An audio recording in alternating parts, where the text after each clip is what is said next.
At exactly 12:07 a.m., this tunnel was permanently closed.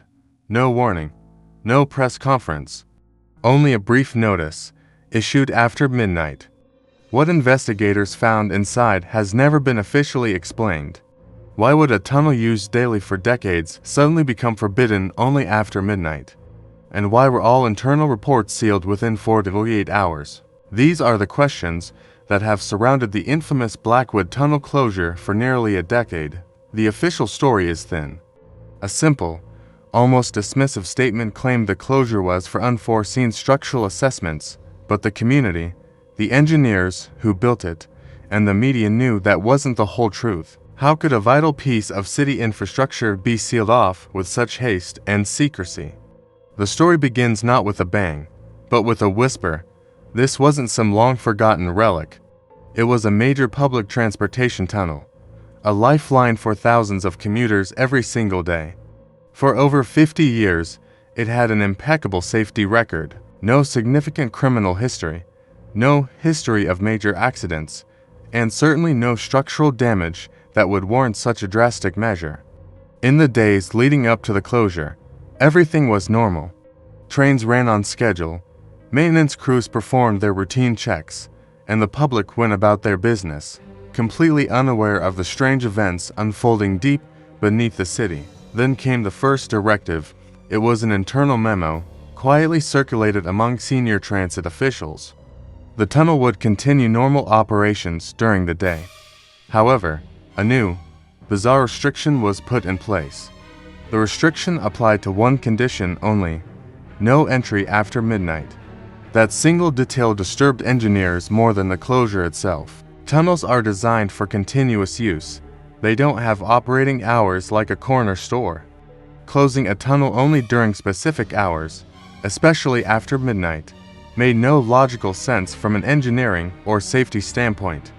It was a rule without a reason, a command that hinted at something far outside the realm of standard procedure. This wasn't about structural integrity, it was about the time of day. And that's when the whispers started turning into serious concerns. The first disturbing signs came from the people who knew the tunnel best, the overnight maintenance crews. For weeks, they had been filing reports about unusual sounds echoing from the tunnel's deepest section. They described them not as mechanical failures or the normal groans of a subterranean structure, but as something else, something rhythmic.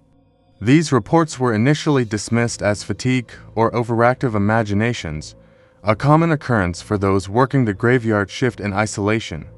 But then, the electronic sensors started corroborating their stories. Automated systems deep within the tunnel began to record inconsistent pressure changes, anomalies that couldn't be explained by passing trains or ventilation systems.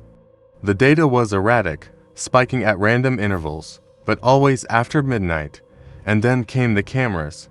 Multiple CCTV cameras, positioned at the same underground depth, began to fail simultaneously. One by one, they would flicker, distort, and cut to black, only to be found perfectly functional the next morning.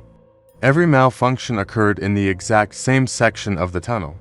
A pattern was emerging, one that was too consistent to be a coincidence and too strange to be a simple technical glitch.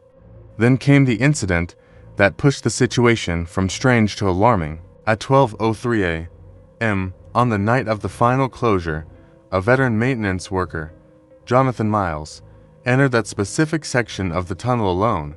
His task was to manually inspect the failing camera equipment and diagnose the sensor glitches. He was in constant radio contact with his supervisor at the surface. His initial checks came back normal. The equipment seemed fine. The tunnel was quiet, but his final transmission was cut short. He never completed his report. He never returned from that section. When the rescue team went in, they found his tools neatly placed on the ground, his flashlight still on. But Jonathan was gone. All they found was his logbook, and the first 3 lines he wrote changed everything. The recovery team found Jonathan's logbook lying open on the maintenance catwalk. What he wrote in those final moments sent a shockwave through the entire transit authority. The report abruptly ends mid-sentence, as if he was interrupted. Within hours of its discovery, The original document was confiscated by officials who were not from the transit authority. They were men in unmarked uniforms, and they moved with an authority that no one dared question. All copies were recalled and destroyed. Any digital backups were wiped clean. That report remains classified to this day, locked away from public view. The few who claimed to have seen it before it was taken speak of 3 simple lines that made no logical sense, but filled them with a profound sense of dread.